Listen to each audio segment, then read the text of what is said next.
Hey, dear listener, you've tuned into a podcast titled Spillin Tea by Heather and little old me, Steven. Heather Herb made famous by her shenanigans in radio for a while now. You might have said made famous in her small town in Gobles, Michigan. Super famous. Like, have you ever gotten the keys to the city? No. Been at the front of the parade? That would be pretty cool. Been at the front of the parade? I have the wave. I could be the Grand Marshal. Homecoming? Grand Marshal. No. Are you kidding? No. No, I was serious. I had to get a crown by giving it to me after I'm an adult. So no one ever gave me a crown in high school. So welcome to Sipping Tea, a fun podcast. It's stuff that we talk about that I think is very relatable. It's a behind the scenes look, but it always brings us joy. That's the point. It is. I mean, point. we're just talking and telling stories amongst friends that that we laugh. I think we laugh as much at ourselves as we do each other's stories. And I like that because, we're not just making fun of me. We're making the pejorative us. Right, exactly. Where we are in life and how things are going. And so I have the first question, okay? And this is volley for serve, your first question.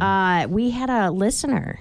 An actual listener. Wait a second. The incredulity in your voice over the fact that we have a listener. Yeah. Now, we know people are listening. They're telling us now. But he's an avid podcast listener. I want to thank Dan Baker. Oh, wow. And he said... Shout out to Dan Baker. Mm-hmm. Got Sunday Steven to give you a shout out. Go. He had a question. Okay. I just want you to know this sparked a heated debate while we were out to dinner with him and his wife, between him and my husband. Oh, so is this going to create a heated debate between you and I? I don't like think thumb so. wrestling No, that evolves into arm wrestling? You would totally take me. Nuggies and things like that? Please. No? Okay. Let's not do that. Let's not do that. So let me ask you this question. And this is via Dan, the one and only Dan Baker. The Dan Baker, that's right. Do you speed? Oh. No, wait. Before you answer that, if you do you take a dollar item from the dollar store? Do you steal? Wow. And are those two things... those two things have a direct correlation between each other? That's what Dan said. So Dan's like, why is it that it's okay for us to speed and break the law? But, why wouldn't you just go into the dollar store and say, it's just $1. Okay. I can take it. Well... There are two, what kind of person is Dan Baker? I know some bakers and they're in ministry, and I'm a little worried. He's a very heady guy, but he is a podcast listener and he is a heavy thinker. So I think this was good. But he's not in ministry anywhere? No, and he's not like in the criminal investigation area of a particular police department? Officer, okay. No. All right. And if you are a police officer, we will deny this if you ever stop us on the street. Just because you hear us talk about a fabled fact that could have said, may have happened, that I got a recent vehicle that was a silver vehicle of my recent choosing. Yes. I only had this car 18 months. Last summer, instead of going to Michigan, we went to Wisconsin, and hypothetically, the car does definitely go more than 135 miles an hour. No way. Yes, it does. Oh my! So does that help answer your question, Dan? Is there speeding in my life? Yes, sir. Well, if you're gonna speed, do it well. My philosophy. That's my philosophy toward life. But what do you think about that whole concept of breaking the law is breaking the law? And why do we feel like it's okay for us to go 10 over or 50 over or whatever it was that you did? I think that was closer to 65 over. And not taking something more than from double the speed limit. The dollar store. Well, because it's a matter of possession. I think in my brain, I would not take something that is somebody else's, but as long as it was, and this is what the case was, as I may have hypothetically, theoretically been speeding in this vehicle that I do or do not own on vacation, I would say I wasn't hurting anyone. No one suffered any fault over that. If anyone could have been hurt, it would have been probably me and my loved ones that were in the car at the time. Like if I'd lost a tire. Doing 135 miles an hour and lose a tire, something bad's going to happen. Right. Nothing good comes of that. Right. And so I think that's where I am with that. But walking into a dollar store, oh, come on. That's not your stuff. And you can't scrape up 4 quarters. I could go out to the parking lot right now and probably afford an item. Right. from somewhere in my car. No, I get just you. like the Yeah. loose change is what I'm saying. Yeah. And so I think it's a matter of possession for me. If I were trying to speed at 135 miles an hour and it was a traffic jam, that would be horribly irresponsible. Right. But it was a bright, clear afternoon. You could see literally for miles up this road. Mm-hmm. It was a 4-lane highway, and myself, the imported vehicle that I was following, knew what we were doing. No way. Really? Like a stranger? A complete stranger. Wow. He came up out of nowheresville on my left-hand side, and I had not been speeding to that point because I had never driven this road into Wisconsin before. All right. And so you know how you are when you're not sure, got the GPS going, and I'm trying to be cautious, and I don't want to miss a turn, and I think this road goes all the way to the town I'm headed toward, but never been this way before. In my rear view mirror, a little black dot appears. And then it moves from being a very tiny black dot, to a very fast-moving, very large black dot. That's very quickly. scary. Like very quickly. Like abnormally quickly. I'm watching this thing grow. I know it's catching me. Yeah, right. And I'm already doing probably 2 miles over the speed limit. And I'm thinking, now I'm really curious. He's got my attention and my interest. This is this vehicle. Shaking my head. So, okay. Yeah. SMH, right? Yeah. Shakes my head. Shaking my head. So he slows down to pull up next to me and then punches it. It's a Mercedes G-Wagon. Oh, wow. And he begins to leave me in the dust. And I'm thinking, if I'm ever going to press and test this vehicle that I'm driving, it's now. Now, I challenge both Dan and Paul. Okay. Because if that person hadn't slowed to pull up next to me, I probably would have I'd have been. You felt like there was pacified. a challenge? There was a little bit of a nod of, oh, how quaint. You're Really? in your 4-door sedan. Bring it. And I was like, yeah, we're going to do this. So he took off, and thankfully, my spouse, whom you're well acquainted with, was asleep in the back seat. You were that's lucky. That's really. You would have never gotten away with that if she was that awake. That is the only reason I knew I could get away with this. And this car handled so nicely, she remained asleep. The only person that woke up was my son, who leaned over, looked at the speedometer, was surprised. Yeah. Kind of like shook his shoulders like, I can't even talk because if I talk, I'll wake mom up. And he kind of slunk back into the seat and just went with it.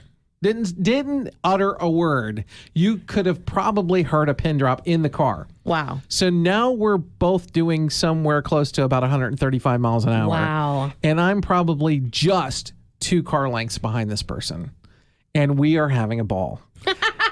I don't know who this the side windows were tinted on this Mercedes G-Wagon, so I couldn't tell who was driving. Yeah. But they changed lanes and I changed lanes. We'd take turns circling each other at 100. This went on for probably close to 10 miles. And you were not scared at all. I was not scared at all. See, that is not something I could do. I couldn't do that. I couldn't do 100. And I couldn't go back and forth with somebody. I couldn't do that. That would scare me. It was a lot of fun. And then you know how you can tell when you're like out in the country and everything's going fine? On the horizon, you could see like gas stations and truck stops and things were coming into view that you could see that population is growing. Right.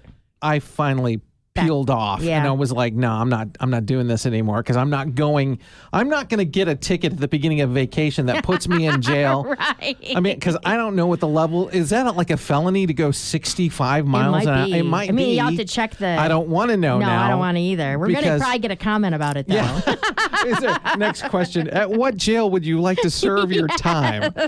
No, none. Oh, thank you. So, there's, to me, one side of me says there's the excitement of, and there were hardly any, and I think that was part of it. That Mercedes G-Wagon pulled up next to me because we were all alone on this highway. Right. And I was either the next car he caught up to or the first car that she saw that was like, maybe.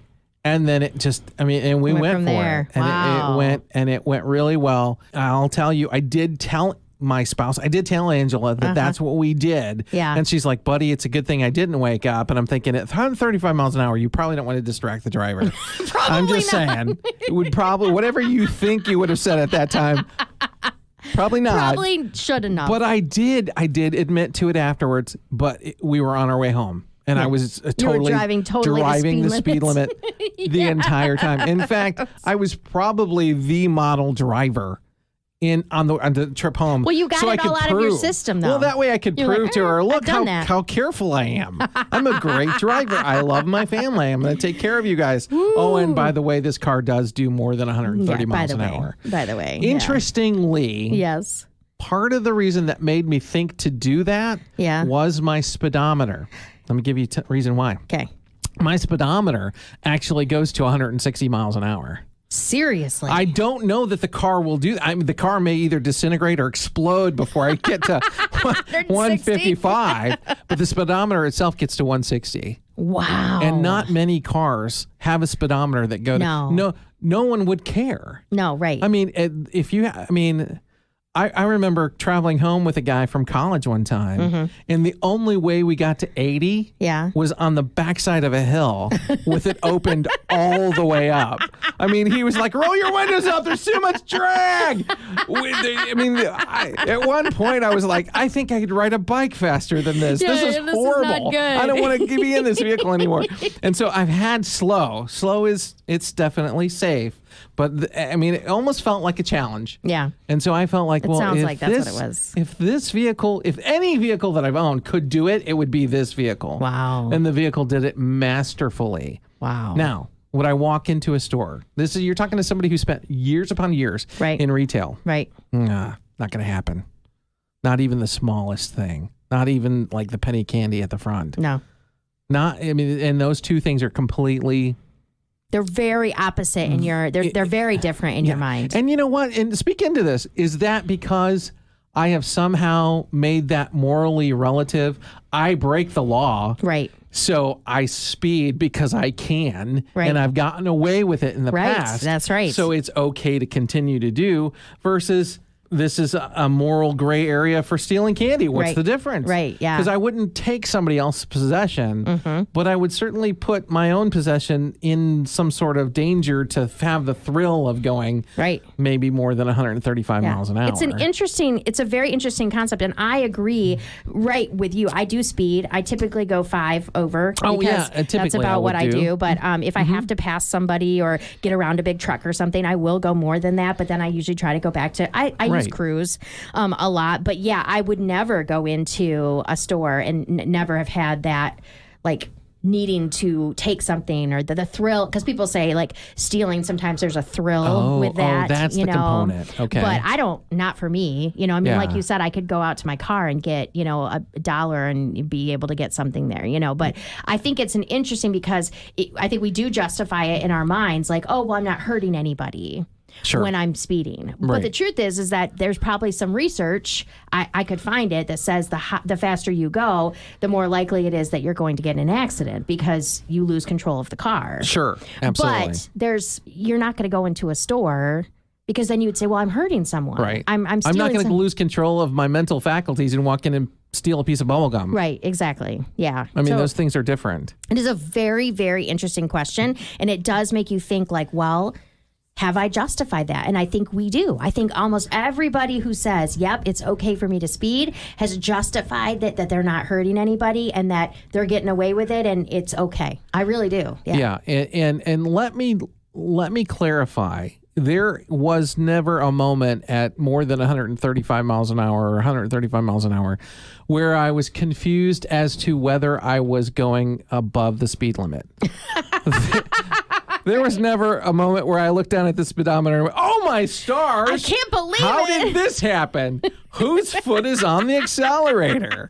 Do you see what I'm saying? Yeah, for sure. That's intentional. For sure. No, I get that, yeah. And my intention, I would never steal something, but I sure have sped. Right. And I'm talking last summer, so not that long ago, and I still own this vehicle. Do I speed? My philosophy, and this is something I've said out loud to my family members now that I own this vehicle, whatever the speed limit is, let's call it 60 miles an hour, the police don't criticize you or give you a ticket for going from 0 to 60 really fast. So that's why you do it. And so I like going from 0 to 60 really fast. But if the speed limit's 60, I stop at 60. Okay. Okay. Now, if I'm on a trip, the great state of Michigan, are there or are there not places in the great state of Michigan that the speed limit is like 70 or 75 even? Yes. It's 70 most places. It's 75 as you get like north of Lansing. Yes. Exactly. Yes. And so I enjoy going not 75 in a 75. I'll do 77 or 78.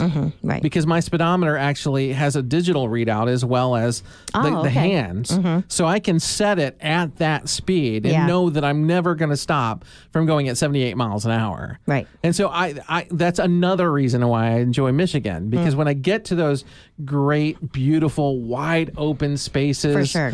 And there are places, now it's not all over Michigan, but there are places where the interstates are smooth. Yeah. And they're really pretty nice to drive. Yeah, some. And I'll click that. Some.